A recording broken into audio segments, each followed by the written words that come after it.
Good morning, folks. My name is Kerry. We have Tom Glatz with us. We also have Ricky. You guys know Ricky. And welcome to the Prophecy Montana podcast Sabbath School this morning. We're on lesson number 12. I just said your Tom, name. my name's Tom. Thank there you. you are. Tom's going to be leading out in the lesson this morning. It's Esther and Mordecai is the lesson. Should be a pretty good lesson. They've all been pretty good, actually. And I've really enjoyed this entire series, actually. It was one of those series that you look at in the beginning and you're like, yeah, I wish it was a little bit more exciting. After you get into it, you're like, wow, this is a really good lesson, hasn't it been? Amen. But, hey, feel free to comment and to put your questions and your, if you guys agree, disagree, whatever, put them all on the live stream. We love hearing from you guys. We read every single one of them. And just keep it respectful. That's all we ask. I mean, especially if you disagree with us, we'll read them no matter what. And especially if you guys don't agree with us, right, Tom? Yeah, there you are. Yeah.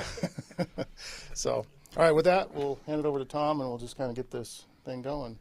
So, oh, and by the way, my wife's back on the switcher back there. You guys don't see her, but she works hard. Oh, we could switch a camera to her. Yeah, we can. We have an extra camera. You want a camera on you? Yeah, we should do a camera on her. I'll get a camera on her later. She's shaking her head. So, all right, Tom, go ahead. I think we're really challenged as we look into God's Word by this story of Esther and Mordecai.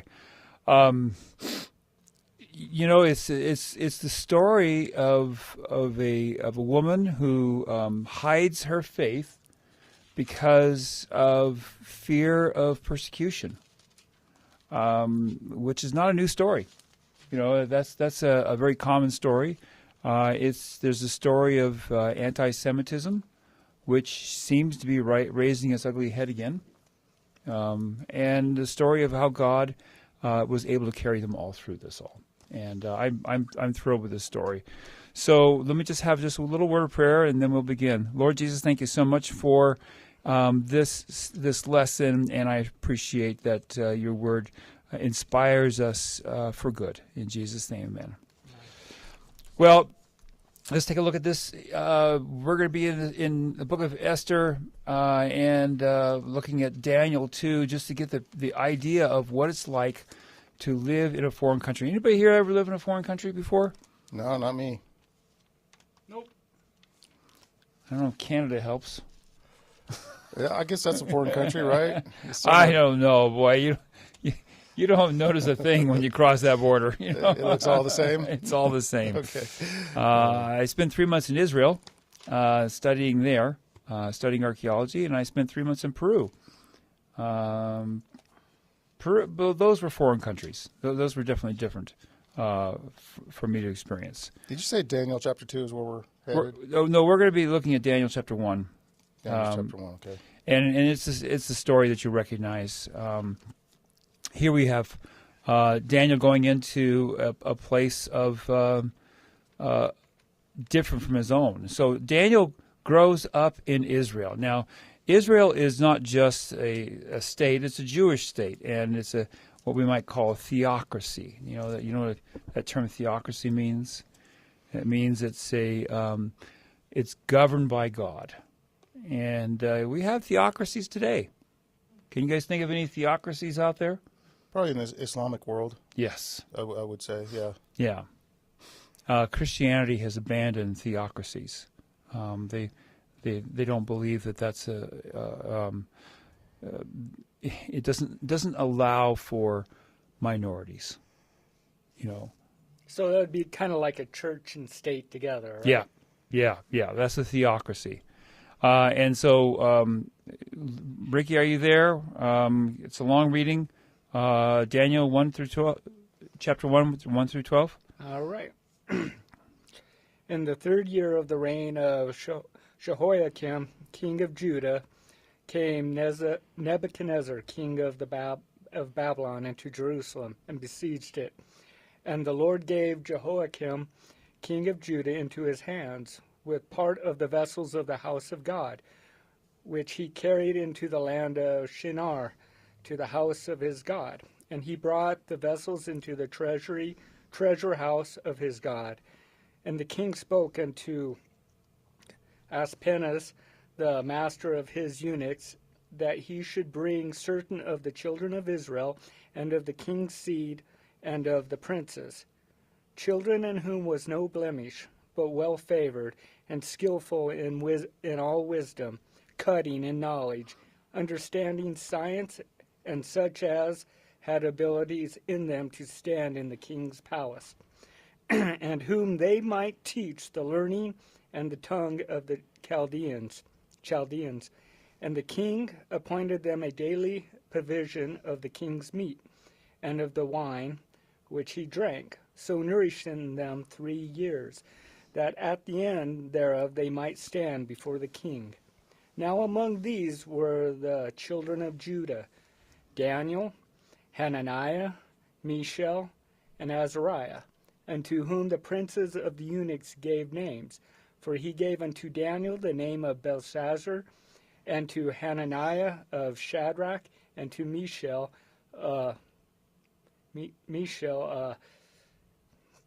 why can't I think of it? Meshach, and to Azariah Abednego. But Daniel purposed in his heart that he would not defile himself with the portion of the king's meat, nor with the wine which he drank. Therefore he requested of the prince of the eunuchs that he might not defile himself. Now God had brought Daniel into favor and tender love with the prince of the eunuchs.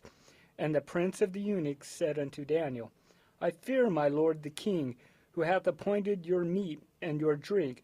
For why should he see your face worse likened than the children which are of the sort? That shall ye make me endanger my head to the king. Then Daniel to Melzar, who is the prince of the eunuchs, had set over Daniel, Hananiah, and Mishael, and Azariah, Prove thy servants, I beseech thee, 10 days, and let them give us pulse to eat and water to drink. Well, pulse is vegetables, right? So he's just wanting grains, fruits, nuts, and vegetables. He's avoiding the choice foods, the fun stuff. I remember a lady I went to visit, and she had bacon for breakfast. And she said, I don't eat the bacon. I said, okay. She says, do you want the bacon? I said, yes, I want the bacon. Her eyes open up. I said, my dogs will eat it. Oh, okay.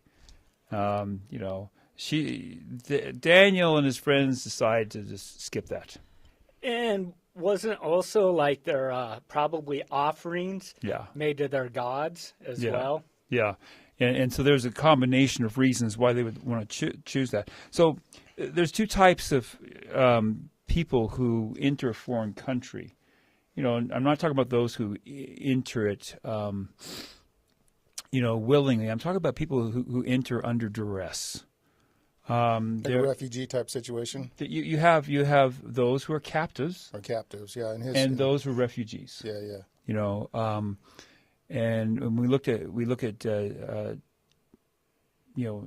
story of Jesus, it's Christmas time, and his parents, they were refugees. Where did they go off to?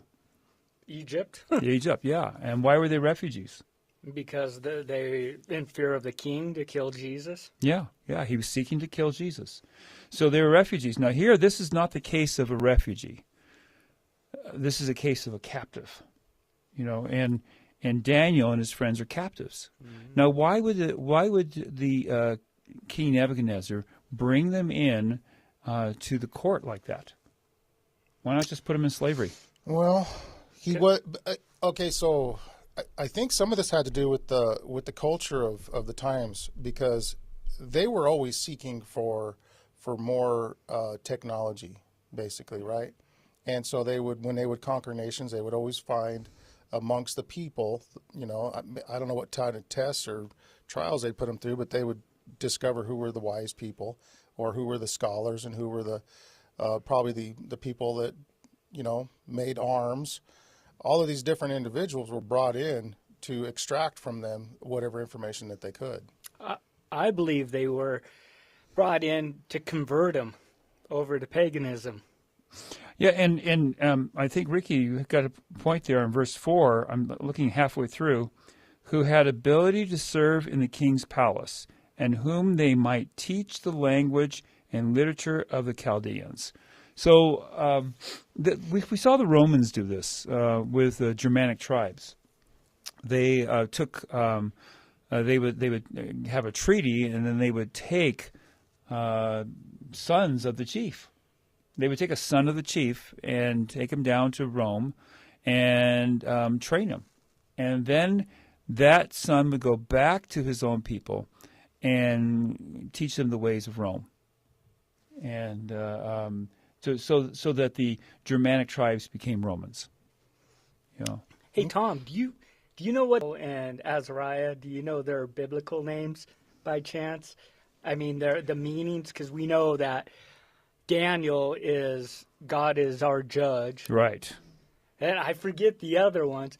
But I wish I would have studied this more. Which one was their Jewish names? Which one was their Babylonian names? Well, the Babylonians was like to worship their gods. It was. I wish I would have. But the Hananiah, Mishael, and yeah, all those were like in praise of God. I forget exactly. I was hoping Tom might. I'm not remembering. I did not check that out this morning. Sorry about that. No, I'm sorry. Yeah, I even threw it out there. I was just kind of, darn it. I mean, I had it, and I should have. Yeah. Anyway, well, I'm sorry. Wasn't Daniel's name Belteshazzar or something? Well, yeah, and I forget the meaning of that. It was. But your point is well taken. You know, this is names that are to glorify God, and now they're renamed. Yeah. You know, for their pagan gods. The pagan gods. Yeah. Yeah, they're giving their pagan god names. You know, so try to imagine. You know, you have a refugee from Central America. They're leaving there in droves. It's just things are just really bad down there in certain countries, and also in South America. And they come to the United States. Now to us, it's not, you know, it ought to be just fine because our culture makes sense to us. But how foreign the culture is for them, tremendously foreign, you know. It must have been really hard. And Daniel comes in there and is really foreign. And now he has to he's got this issue right off the bat. He's got the issue where he has to choose whether or not to eat the food, whether it's to idols or was unhealthy and stuff like that. And what was the result of that? God blessed him. Yeah. God blessed him big time. God just wants us to stand up for him, stand up for the truth. I mean, and he'll back us, and then he'll lift us up. And go ahead. Well, they really put God on the line here because, look, and they put their faith on the line. Yeah. Big time, because this, I don't think the story really, like, exhibits well, the situation that they were in, because didn't the chief of the eunuchs, he said, I mean, he was worried about his own life, right? He was worried about his head, yes. Yeah, I mean, this was a life and death situation. But he loved Daniel. He did love Daniel. Well, there's something about Daniel and these three boys that intrigued him. Obviously, there was something special about these individuals. So we jump forward, and now Daniel's off someplace, but Shadrach, Meshach, and Abednego they are finding a challenge because Nebuchadnezzar makes this image. I forget how tall it was. It was six. It was 666. I know that was like 60 by 6 by 6. Yeah. Well, yeah, 60 cubits by 6 cubits by 6 cubits. Yeah, by 3 score or whatever. Yeah. Yeah. So it's 90 feet high. So it was 666. Oh my! That's just perfect. You know? It was. So it's 9 feet high. Well, you know, and it's the same thing in Revelations, though. I mean, we're going for history repeating itself, and we're going to face the same worship the same challenge when it comes to the Sunday and image of the beast. Yeah. It makes sense to them because their mathematical system was based on sixes. How do you think we got 360 degrees? Yeah, if you look at the circle, no matter you can. I watched a guy do it one time online, but you can divide it like hundreds of times and always come up with 666. Yeah. Well, the thing that isn't 6 an incomplete number, and that is the number of man? Yeah. And 7 is perfection. So now they face this fiery trial, literally a fiery trial, and they are commanded to bow down to this image. It would have been a simple thing to do, wouldn't it? Well, you were definitely influenced to do it. I mean, heavily. A lot of pressure. You should just like, oh, check that out. My shoe's untied. Yeah. It would have been scary. I bet the hearts were pumping, a little bit faster. Yeah. I remember growing up in San Diego and going to a high school there, and I didn't have any religion at the time, but I had friends who were Seventh-day Adventists. Didn't know what a Seventh-day Adventist was, never sat down and talked with them about it. Well, a few years later, I'm walking across the campus of Pacific Union College, and a girl sees me from my high school. And she screams out, "Tom Glatz, what are you doing here?" Totally shocked that this pagan kid is now at a Seventh-day Adventist college. Especially the one that went and stole watermelons. Yeah. It's just this crazy kid, put rattlesnakes in mailboxes and stuff like that. Who would have thought, right? Yeah, it was one of those things who'd have thought, And I asked her, I said, "Why didn't you tell me?" And she said, "You don't know what it was like for us. You don't know what it was like for us." Growing up as an Adventist? Seventh-day Adventist in this public high school. Oh. She says it was really hard. Yeah, I bet it was. And I understand that. So you hear these, she never denied her faith, but she wasn't proactive, And Yeah, see, for me, So she would have been going with the rest of the crowd then. I don't know how you look at that. If she had talked to me about her faith, man, I would have been in church right away. I was looking. Well, and that's the thing. Yeah. When we're so afraid to share, and that's what we're supposed to do. And just like with Daniel and Azariah and Mishael and all that, and Azariah, he would have stood up and blessed. Well, and in my case, there was no outward appearance that I would have come to church with her. Yeah. There was just no outward appearance, and I was getting in fights in high school. I was part of the hot rod club, and I got this car that pulled wheelies and stuff like that. I know, I just crack it. Wow. and so Tom was a pugilist. no, I took my dots. He was a greaser. I was a greaser. I took my dots and I prefer my gearhead, but anyways, I took my Datsun 1200 cc motor car and took the motor out and put in a Pinto 2300 motor and modified it like crazy, and I could pull wheelies. I just pop it in second gear and hit the gas, and it would just go down the road. That's awesome. and so she looked at me, and she saw nothing in me. And yet in my heart, I was dying to know God, And so these guys here, they live lives of, although I'm sure they were afraid, they looked like there was no fear, And what was happened? The guy, again, Nebuchadnezzar, what outward thing would tell you Nebuchadnezzar was open to faith? Nothing, absolutely. It would be the opposite, just like you. Yeah. Total opposite. Yeah. Yeah, he was closed-minded. I mean, this guy was pretty, and he was nobody to cross. I mean, kings in those days were the real deal. Well, he was the ruler of the whole world at that time. Yeah. Basically, yeah, you're right. Okay. And look at the consequences of their actions. So jumping forward again in this lesson, we now have Daniel chapter 6. And in Daniel 6, it's a new king, and this is not the son of Nebuchadnezzar. This is the grandson of Nebuchadnezzar.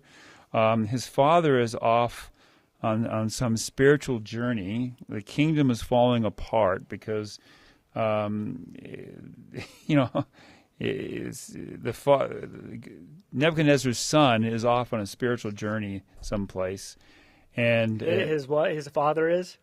Nebuchadnezzar's son is off on a spiritual journey. Who is the king? But he's kind of abdicated to his son, which is Nebuchadnezzar's grandson, which is why in the story Daniel is offered to be third ruler because the real ruler was the father, and then there was the son, and then it would have been Daniel. But Daniel goes in the lion's den. The consequences are horrible. That's the nature of Babylon, isn't it? Yeah. Oh no, you skipped a. You're talking about Darius. Yeah. We were thinking you were talking about No. Well, yeah, the grandson's. Belshazzar. We that's the first part of that's chapter 5. That's right. That's chapter 5. But by the way, good morning, Watchman. Happy Sabbath, Damien. He says happy Sabbath, kids. Oh, I love it, man. That's great. That's what we are, right? Yeah. Yeah. Glad to have you guys. So no, that's chapter 5. You're right. Chapter 5. Daniel's brought in, and he does that. But now he's in this high position. In Daniel chapter 6, he's got other people from other nations that are there too. They're all jealous of him, and they find a way to put him under entrapment. Entrapment is a good term for it. So he ends up in this pit. He ends up knowing he's going to go to this pit, and what's he do? He decides to pray anyways. And it's so funny, though. I have to put this part in. They couldn't find anything against him. Yeah. Nothing. They searched to find any kind of evil, any kind of dirt that they could get on Daniel, and they couldn't find anything. Right. And then so they used against his God because they knew how faithful he was to God, and he's like, this is how we can get him. Yeah. Yeah, we'll just pass a law that everybody has to pray to you, O King Darius. But see, they knew that Daniel wouldn't. Yeah. They knew he wouldn't. Yeah. But he trusted God would take care of him, and remember, now we read these stories and we like these stories because of the positive things that happen. But if you go to Hebrews chapter 11, it doesn't always work out. You know, it's not always a bowl of cherries here. Hebrews chapter 11, verse 36. Okay. I mean, it tells us, Hebrews chapter 11 is this amazing story of faith, and you go through it and how God delivered all these people. And then you get to verse 36. And so, Ricky, 36 to 30 to 40. Yeah. Okay. And others had trials of cruel mockery and scourging. Ye, moreover, of bonds of imprisonment. They were stoned, they were sawed asunder, were tempted, were slain with the sword. They wandered about in sheepskins and goatskins, being destitute, afflicted, tormented, of whom the world was not worthy. They wandered in deserts and in mountains and in dens and caves of the earth. And all these, having obtained a good report through faith, received not the promise. God, having provided some better thing for us, that they without us should not be made perfect. You know, this is an interesting verse. This is probably just a tiny bit off topic, because we never actually do go off topic on these lessons. No. Just want to let you guys know that right So now. that's how conversations work. It's fine. Don't worry. But it talks about how none had received the promise. What promise is it talking about? The promised land, the kingdom. Now, isn't that interesting? Everybody's talking about the promise now, right? Evangelical Christians are really zeroed in on this promise, how Israel's going to regain their land. Yeah, but our promised But that's land, not the same promise. just like Abraham, he looked forward to a land, a kingdom where it wasn't that God made and not man. Whose builder and maker is God. Whose builder and maker was God. He wasn't looking for any earthly. He knew this was just temporary. He was a pilgrim. So this is why Daniel, Meshach, Abednego.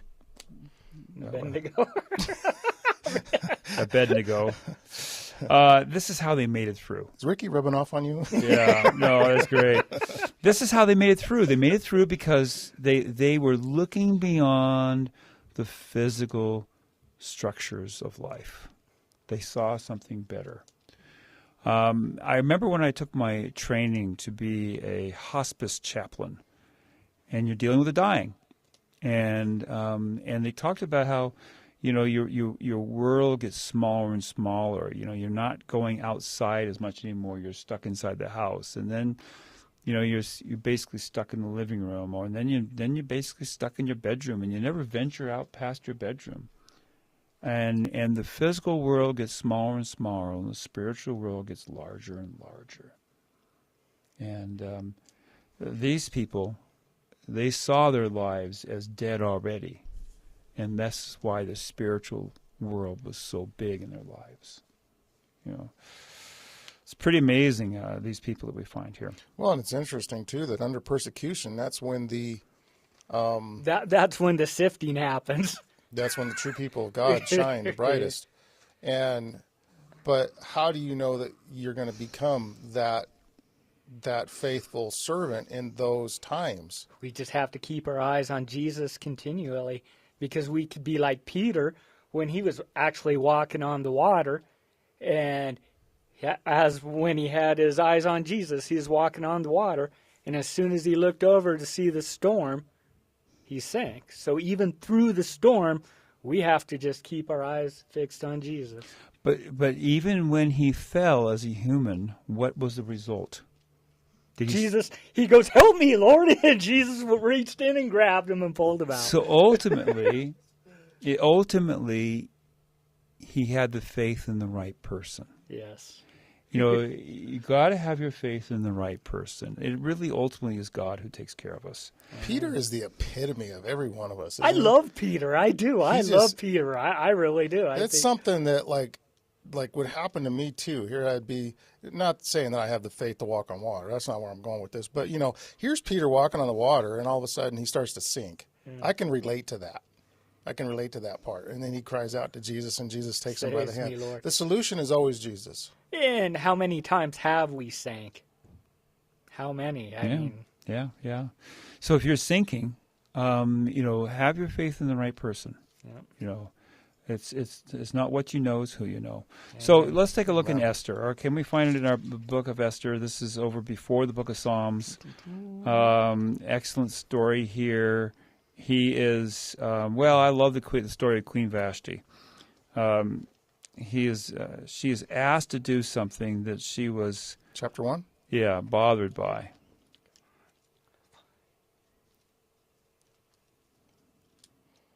Okay, I got it. Chapter 1, where are we starting? Oh, we went to verse 10. Oh, okay. Verse 10, I can read. Yeah, verse 10 through 12. 10 through 12, I can do that. On the seventh day, when the heart of the king was merry with wine, he commanded Mehuman? Oh, boy. Thank you, Tom. Biztha, Harbona, Bigtha, and Abatha, Zethar, Carcass. I would not name my kid that. The 7 chamberlains that served in the presence of Ahasuerus the king. Ahasuerus. Ahasuerus. To bring Vashti the king before the king with the crown royal, to show the people and the princess her beauty, for she was fair to look on. But the queen Vashti refused to come at the king's commandment by his chamberlains. Therefore was the king very wroth, and his anger burned in him. So she's a gorgeous woman.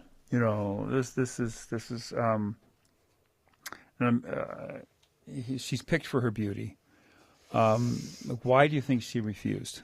Because she didn't want to be paraded out in front of a bunch of drunks, just gogging after her. She wasn't a stripper, basically she was a lady. So ultimately she was a woman of character. Yeah. That's very good. Yeah. I think Ricky's right. Yeah. I think she's a woman of character. And did she pay the price for that? Yeah. She paid a heavy price, didn't she? Mm-hmm. It seems like every time God's people does the right thing, what's the old saying? No good deed goes unpunished. Yes, I love that saying. Yes. Yeah, isn't it so true though? The good people seem to be the ones that never get noticed, and the bad people are the ones that become infamous, If you're a bank robber, you're known all over the world. If you're a Well, think about it, Kerry. This world is evil. Yeah. It's evil. Satan laid claim on this world. yeah, So the world is evil, just like Jesus. He's the one who created everything, yet the world knew him not. And they didn't want nothing to do with him. so if we choose to become a child of God, we become a pariah, basically, right? Yeah, we're going to be persecuted. we're We're going to be. Satan ain't going to let us off easy. Just put it that way. Because for some people, to look at a woman like that had real strong principles, and here she is, a person of character. I think when he was sober, he thought different, but he already Yeah. made the law. Yeah. Did he kill her? No, he put her away, and that's where Esther came in. But he was drunk. Then his chamberlain or whatever said, well, all women will look at their husbands with contempt if you don't do something about this. So he made it. He was drunk. He wasn't thinking clearly, and he made the dilly. The next day, when he was hungover, he thought about it. So Couldn't do what do you think Nebuchadnezzar would? I mean, no, Ahasuerus. Do you think he would have taken Vashti back? Yeah, in a heartbeat. Yeah, and In a heartbeat. what kept him from doing that? The law became. Liberation is coming, Yeah, Yeah. Oh, yeah, we but- can't let these women be starting to tell us what to do here. Yeah, But isn't the main thing though? He did make it law, and the law of the Medes and Persians couldn't be changed. Even It by couldn't the- be even by the altered. king himself. Just even with Darius. Darius wanted to keep Daniel from the lion's den, But he couldn't. but he couldn't because it was a decree. It was a law, and these are people's laws, and they can't be broken or changed. Why do people think God, the creator of everything, that his law can be changed or broken?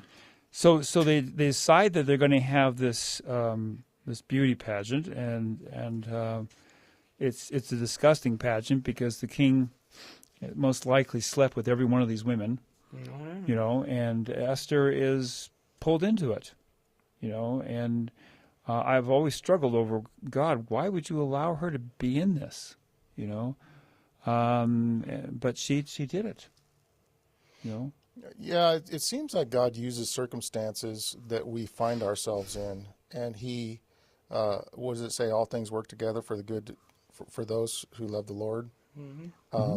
And we find ourselves in these situations because of our choices, because of our circumstances, because of, culture, whatever reason, right?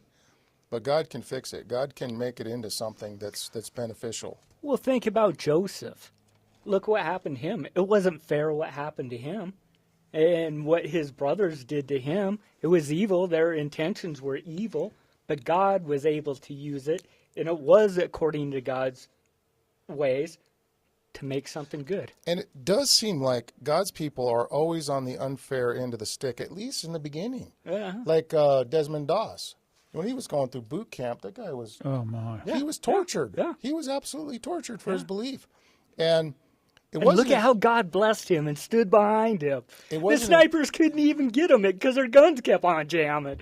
I mean, we There- have nothing to fear. There's a documentary on him, a very well done documentary by a non-Christian fella, and he interviewed Desmond, and he interviewed a lot of the Japanese soldiers that tried Right. to shoot him that couldn't shoot him. He also interviewed many of the soldiers that he saved.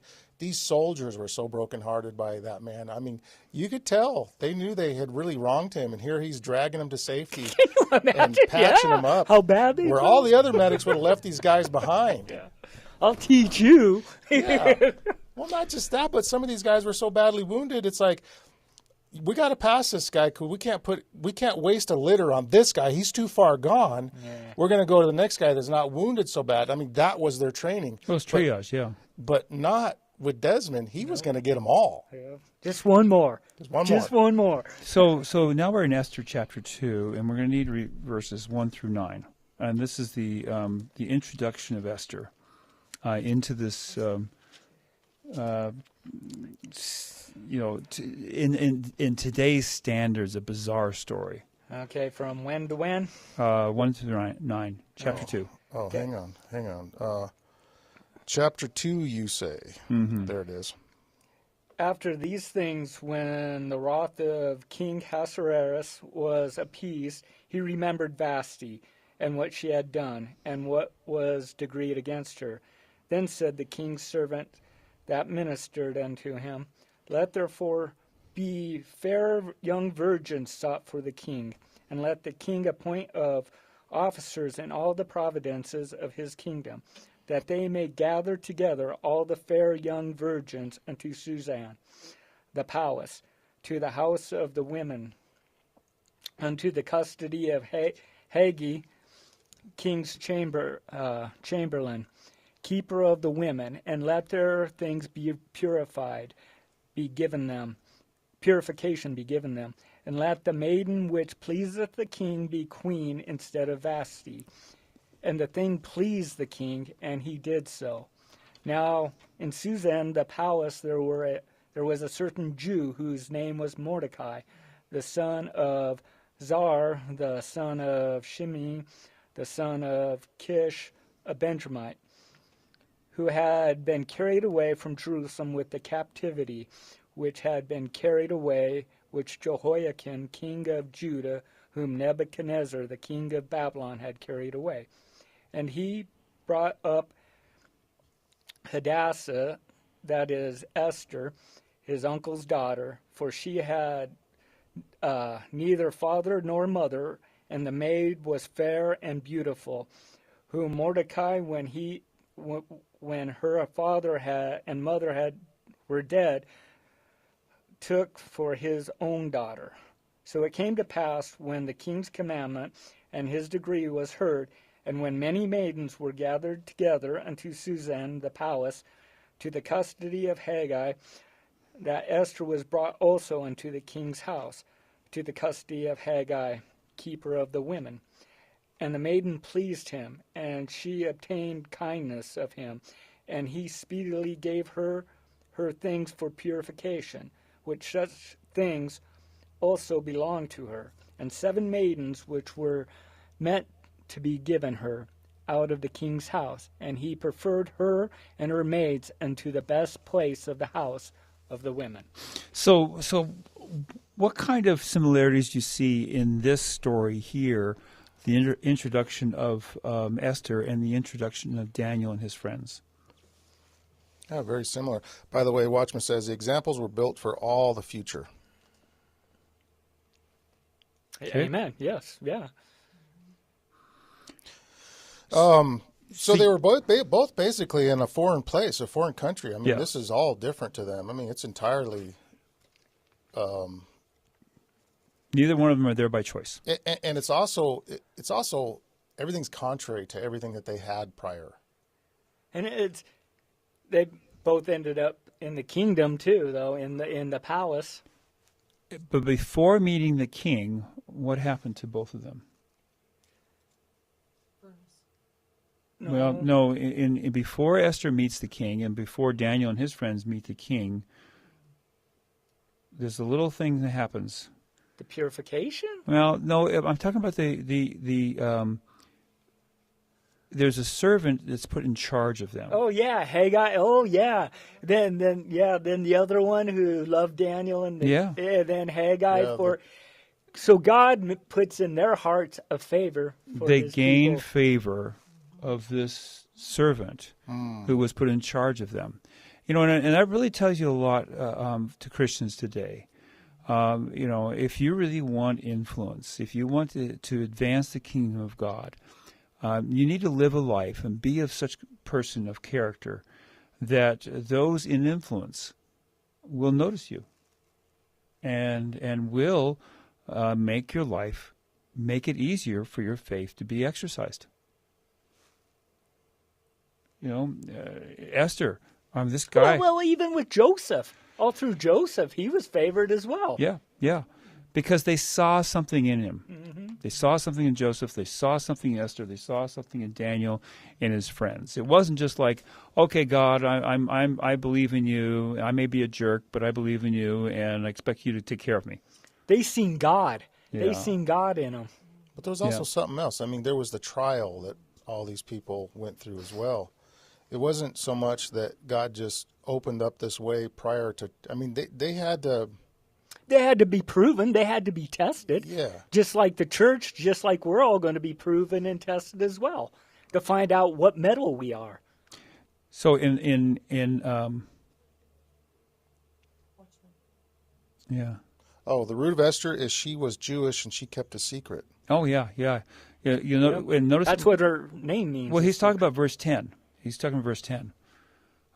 Esther had not revealed her people or family, for Mordecai had charged her not to reveal it. You know, this is her cousin Mordecai. And why would that be? Because that she would be looked with less favor then, being a Jew? I suppose so. You know,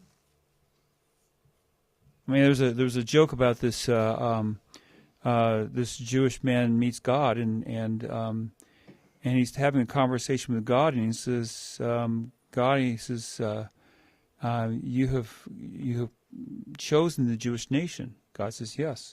And he says, "So we are the chosen people." And God says, "Yes." And then the Jew looked at him and says, "Would you mind choosing somebody else for a while?"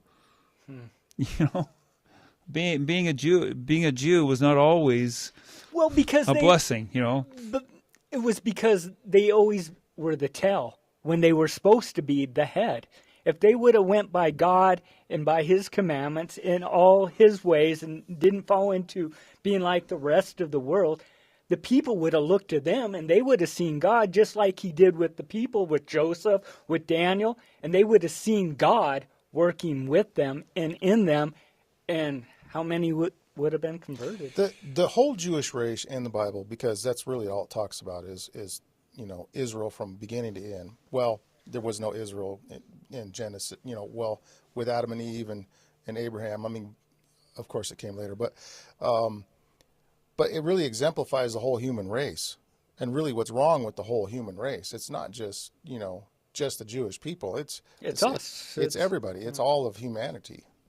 So in this story, for whatever reason that Mordecai felt he needed to keep this a secret, she obeyed. I'm assuming that Mordecai was older than her. He was the older cousin. Then, of course, we get Haman's conspiracy, chapter 3. and this is just, who could ever write a story like this one? Haman is, everything is fine. Everything's great for him. His star is rising. But what was the one problem that he had? What really bothered him? The Jews? Particularly one. Yeah, Mordecai, because he wouldn't bow down to him. Yes. Yeah. And because he was bothered by this one person who received the wrath of that. All the Jewish people. All the Jewish people. Yeah, and Watchman says God placed her there so He could save. Yeah, amen. Just like He did with Joseph. People. Yeah. So something here, God placed it upon Mordecai to say to Esther, let's be quiet about this for right now. She gains favor and with him. Then Mordecai gets this thing where he's going to have. Look at verse 15 of chapter 3. I love this verse. Somebody read that one, verse 15? Yeah. The post went out, being hastened by the king's commandment, and the decree was given to Shushan, the palace. And the king of Haman sat down to drink, but the city Shushan was perplexed. I love that word. So this decree is sent out. You can murder all of the Jews. Now, we've seen this. We've seen decrees like this. And we're going to see another one like it. Genocidal decrees. Yeah. With the mark of the beast, it's going to be the same thing. The death decree is going to be set upon God's people. This is that example. Mm-hmm. Yeah. Quite well, literally. when the Nazis moved into Poland, they just simply told the Nazis didn't have to kill the Jews. They just simply told the Polish people, you can kill them. And they said, oh, good. And many of the Polish people turned on their own neighbors, without in fact, it was so they were so horrible in the way they butchered the Jews that the Nazis actually gave them some pointers on how to do this without being so violent. You know, it was a horrible situation there. Wow, like, whoa, slow down, guys. Pump Yeah. the brakes a little bit here. Yeah. It's crazy. Too savage. All what has to happen, because apparently they were living good together before a law was Well, put out there, right? listen, this is an interesting point because the Polish people, I mean, well, let's take the law enforcement at the time. They were fighting the Germans, and Poland was taken over very quickly by the Germans. But they were actively protecting the people one day. The very next day was employed by the SS guards. And they were actually practicing tyranny against the people, and that's how fast it switched. So when people say, well, yeah, that could never happen, I don't see that happening in the future. Man, people switch so fast. Well, look at COVID. Well, yeah, and so why would the people of Babylon under King Ahasuerus, why would they kill their Jewish neighbors? Because they could. You know, they're given permission to do so, and that's human nature. Given the opportunity, your neighbors would kill you. Especially if there's a law to kill them, kill Yeah, them. Yeah. you know, given the opportunity, your neighbors. That's horrible. It's just horrible, isn't it? Well, it's really a horrible thought, but we see that in society. You know, given the opportunity, one of your neighbors would kill you if there was no consequences, and they benefited. What about the Tutsis and the... Yeah, the Hutus and the Tutsis. Yeah. Yeah, Oh. there's another example. I mean, yeah, the government said that one of them was better than the other, and so they primed them over a little course of time, and then they finally just said, yeah, you can kill them. Yeah. Yeah, these are trash people. They don't really belong on Earth. And they were the same people, just a little different. I mean, just by... Many of them were Adventists. Did Oh, you know that? No, Yeah. I didn't. Yeah. Many of them were Adventists. And a very touching story. I was watching a while back about the Hutus and the Tutsis. This one guy that I think the Hutus were going after the Tutsis. I think he was Hutu. He hacked this lady up pretty bad with a machete, left her for dead in the river. Years later, they would reunite, and she was crippled. She couldn't do much, and he would spend the rest of his life caring for her. Oh. Very touching That's story, awesome. and she had forgiven him. And Amen. yeah, Yes. there's God's working at the end of it all. So I mean, we got a terrible picture of human nature. And for those who, just real quick, Deuteronomy 28:62 is a reflection of World War II and what happened. Are we gonna look that up, Tom? I think we're going to look that up. Yeah, Thank you, Watchman. you piqued Tom's curiosity and mine. 28. We love the Watchmen. Yeah. 28:64. You shall be left few in number, whereas you were as the stars of heaven in multitude, because you would not obey the voice of the Lord your God. You know, I struggle over that statement because the people who murdered the Jews in World War II did it not because the Jews had sinned, but because evil was given an opportunity. You don't think because God's was lifted, his grace and his protection was lifted from the Jewish nation that these things happened? I know I struggle over that one because I mean, look at AD 70. I mean, yeah, there was a terrible destruction there, but then but we see other see other people that are destroyed too. The First Nations. You don't think that them giving themselves over to Satan rather than Christ had anything to do with it? No, I really don't think so, because I don't think God is that vengeful. No, but they chose a different master, and that different master is vengeful. He chains people to their carts. They chose Satan by rejecting Christ, just like with Adam and Eve eating the fruit. They obeyed Satan rather than God. And what could God do? I mean, he worked with the Jewish nation for how long? Until finally he brought his son and they crucified him, they killed him, they treated him the way they treated him. But theologically, I would have done the same thing. The Jewish nation was a perfect representation of who I would have, the way of I would have acted. Well, I think we've all acted that way, and we all So did. so put so it's Jesus hard it's to hard to death. blame them and to say that But as a nation, though, but as a nation they behaved exactly the way I would have. And so I kind of but isn't it different when it's personal and when a nation does something? Well, okay, hang on. So we're talking about the Jews, but what about the literally millions of the other people and other races? That I mean, there was the Russians during the days of following World War II, and then China, and then Cambodia, and all of these instances all throughout the world, Hutus and Tutsis. Pol Pot in Cambodia. Yeah, and there was it's this ongoing campaign from Satan, but we kind of single out the Jews and we say, well, that's judgment from God. He was going to mention First Nation peoples. Well, we reduced them to 10% of their original population. Yeah, I mean, and so there's all these things that the world is just full of killing and death and sorrow and anguish. And now, But the thing I'm saying, though, is they left their protection.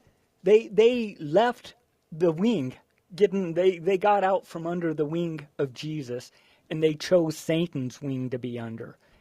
And look what happens when you choose Satan over God. Just like America, But just like everything. I guess I'm going to go back to Hebrews chapter 11 because we just have to remind ourselves that even the faithful face horrible consequences of course they do, but we of know, being faithful. But we know what we have. I don't know. They Well, were I do. stoned. They were sawn in two. Were tempted. Were slain with a sword. They wandered about in sheepskins and goatskins, being destitute, afflicted, tormented, of whom the world was not worthy. what verse was that? I was just 11 read verse earlier. 30. I just want to just 7. highlight it here online. Yeah. So, anyways, I want to move on from there because,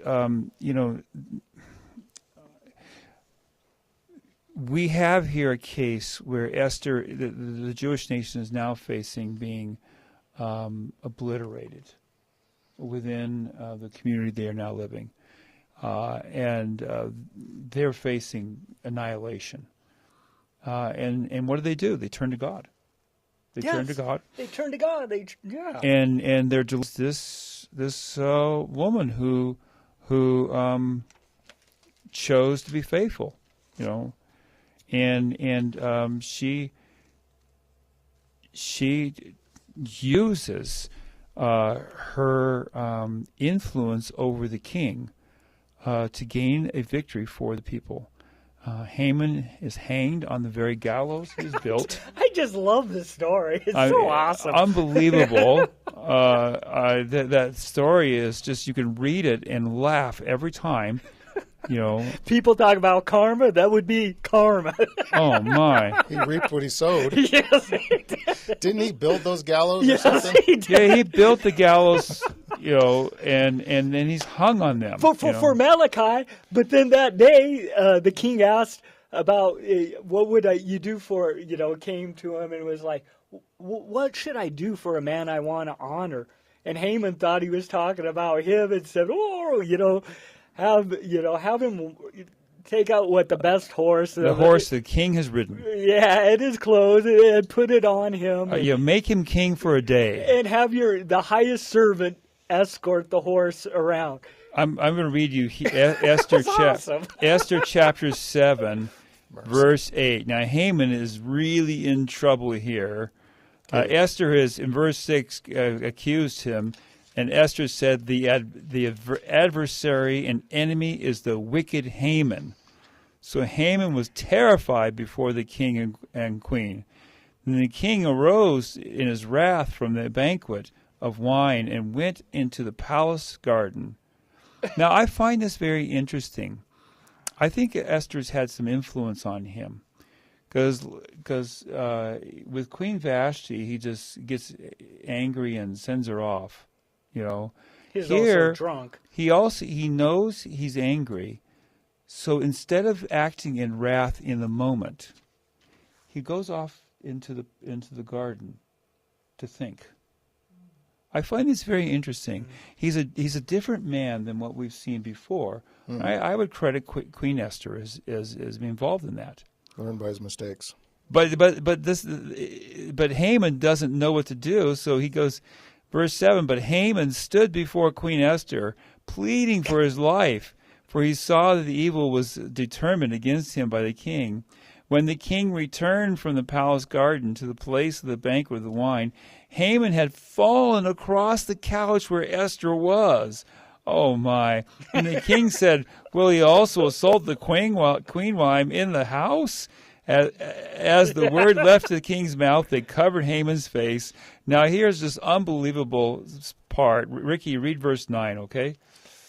And Harbona, yeah. one of the chamberlains, said unto the king, behold, also the gallows 50 cubits high, which Haman had made for Mordecai, who has spoken good for the king, standeth in the house of Haman. Then the king said hang him thereon. So now this guy, I would, I hope Harbona is in the kingdom of God. I would like to meet this guy, because boy, talk about an opportunist. He's just standing there by watching this whole thing, and then he gets his one moment in history to have his words recorded for eternity, and he points out that there's those gallows there. Interesting. And can you imagine Haman when he was building it with pride and with great care, thinking that he was going to with great revenge. I can't wait. It just kind of make that rope strong. Mordecai, you know how stiff those necks of those Jews are. Not just to have his own neck put in there. But he was messed up as soon as he did that, because that's when he was escorting Mordecai on the king's horse around the dilly. He knew he should have known he messed up right there, because the king was honoring Mordecai for saving his life. I don't know. Watchman says, is it the same for rich man than it is for a poor man with God? Yes, of course. That's the question, yeah. God's no respecter of people. No. Yeah, at the end of the day, he's no respecter of people. I mean, we're a respecter of peoples. That's where the big conflict comes in, because we see people with money, with substance. Yeah. Then all of a sudden we're... I never get it, because people want to kiss their butts, but What are they going to get? they're not going to get anything from them. The rich person usually wants something. He's taking it. So I don't understand it. who determined Haman's death? Haman. Go back to Esther chapter 5. Look at verse 13 and 14. Esther chapter 5, 13, 14? Mm-hmm. Okay, and it says, yet all this availeth me nothing, so long as I see Mordecai, the Jew, sitting at the king's gate. Then said Zeresh, his wife, and all his friends unto him, let a gallows be made of 50 cubits high, and tomorrow speak thou unto the king, that Mordecai may be hanged therein. Then go thou in merrily with the king unto the banquet. And the thing pleased Haman, and he caused the gallows to be made. So the wife had a little something to do with this. The wife determined his death. Well, we have about a little over a minute left. But oh, wow. I guess all I can say is be careful who you marry. In the case of King, the king, he marries Esther, and all turns out well. In the case of Haman, he marries the wrong woman, and she sets him up for his fall. I wonder how many times that has happened in history. Yeah. Okay. So I was going to give this riddle in the beginning of the video, and I forgot. But if there's a whole bunch of... How's the riddle go? If there's a whole bunch of people on the boat, how could it be that there are no single person there? They're all married. Okay, Yeah. He's got it. Yeah. I didn't say it right either. That was All pretty right, weak. folks. Hey, and Watchman's Final, comment, the answer is no. They are under a greater Well, responsibility. yeah, of course, because God blessed him with all Yeah, of that. yeah. Yeah. So they have that responsibility, Yeah, riches. they do. So, hey, thanks for watching, guys. Join us on our prophecy update as well. I have been putting those up middle of the week. So, but we're out of time, and we'll see you guys in the next one, 9 o'clock Mountain Time. Join